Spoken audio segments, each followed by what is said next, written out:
welcome back. So we are now in week 7 and week 8 of my becoming an artist again journey. If you're new here, I'm Emily.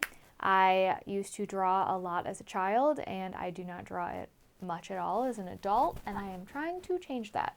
In the big scary art course that I'm taking currently, I am technically on week 4 of lessons, even though I'm on week 7 of actually doing it. Thankfully, it's a go at your own pace kind of thing because I really only have like one day a week that I can sit down and do this. I'm a little behind, but that's okay.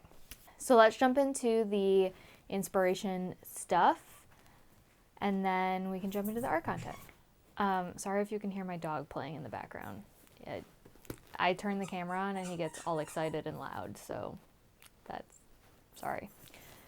Okay, so into the book stuff. I did finish Enchantra. I didn't like it. I would probably rate it like 2.5 out of 5 stars. I just thought the main character was a little bit unintelligent, and I also didn't think that the plot really was worth a whole nother book. And I just didn't think the characters were that interesting. So, yeah. If you really liked Phantasma, you'll probably really like this, but it just was not for me.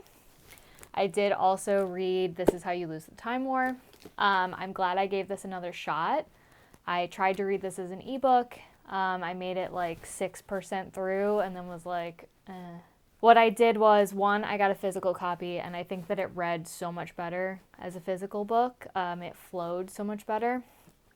2, I tried to read it all in one sitting, which I think was also really a good idea. I feel like when you have books that are so short, they're trying to pack so much character development and so much plot into such a small amount of time that for really short stuff like this, I think that it just reads better if you read it all the way through.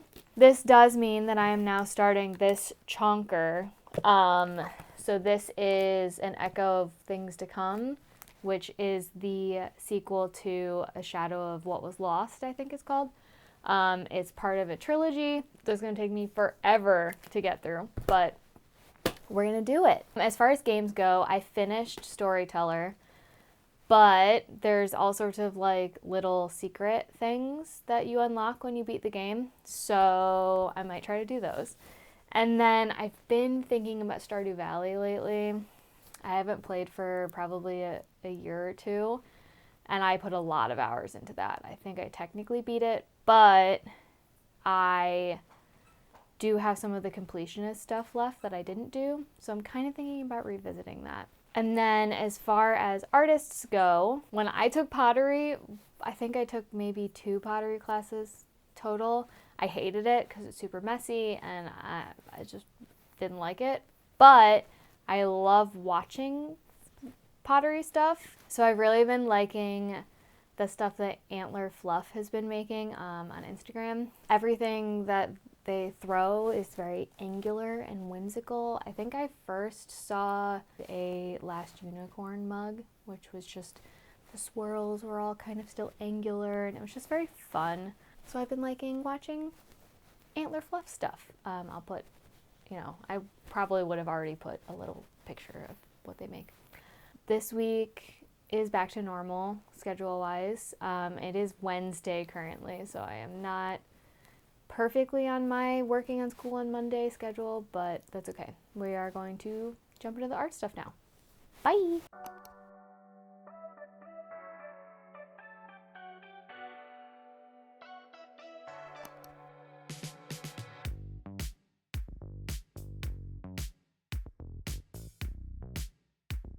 So now I'm doing gesture drawings on paper, and I'm doing, a handful of them at 30 seconds and then a handful of them at a minute.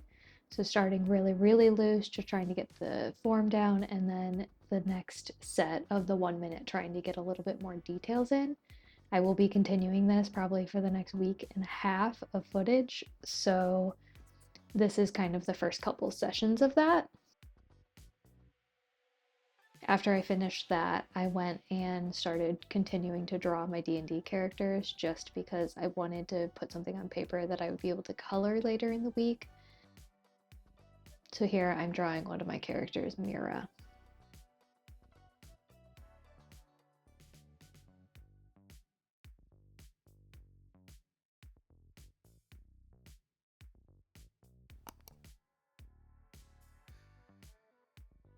And now we are back to homework. So for this, I am taking a screen grab from the game Stray, where you play as a cat in a dystopian city. And I am taking the screen cap and then trying to deduce what kind of perspective it is by following lines to a central point. I did deduce that I think that this is 1 point perspective, but then some of the objects are in 2 point perspective from the camera, which was a little bit outside of my skill set, but I do think it was a good exercise. And then I moved on to doing some trace overs with the cylinder kind of thing from some TrueRef images just to try to continue to build the body.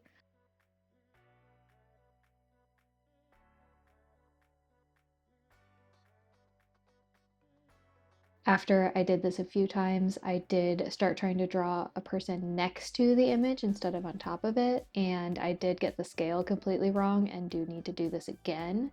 But I think that the exercise as a whole was some decent practice.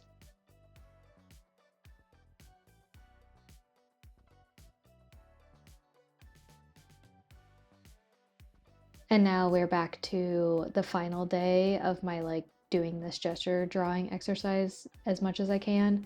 30 seconds on the top, 1 minute on the bottom. And this time I watched an additional video on YouTube that was like the 18 lines you need to deduce a pose.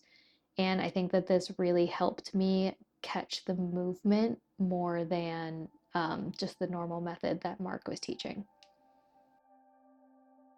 I apologize in advance if this is really horrible to watch, but so I've now done 4 days of gesture drawing, probably over the course of a week, maybe in a week and a half, but still. Okay, so I've been drawing from the same pool of references, and I think I'm starting to see some progress.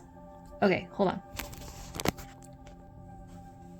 So day one, I did this pose, and I actually did it twice because I didn't like it. I still didn't like it. But move on to today. This is way better. You can see what is happening here. Yes!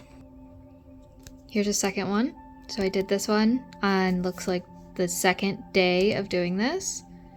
And then I did it today. And this, you can so much more tell what is going on than this. Okay, and example 3. This one is not bad. It's pretty clear what's happening, but this has so much sass to it and so much movement.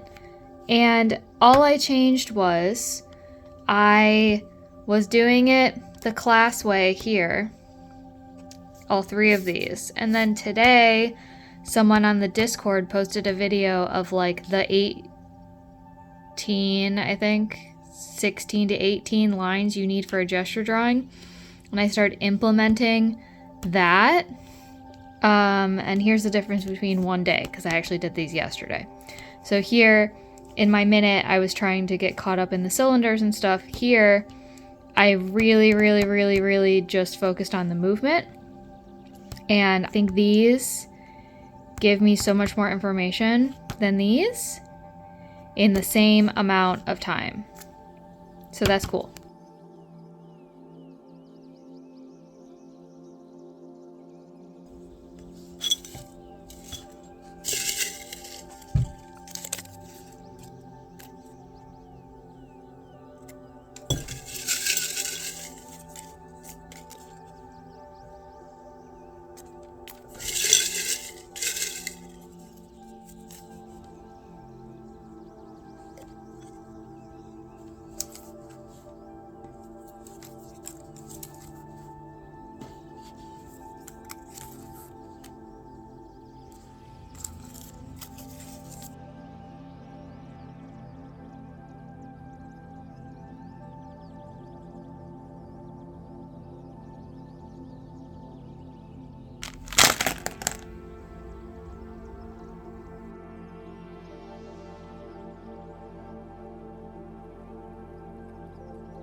Hello. Okay, so we're doing a quick little check-in.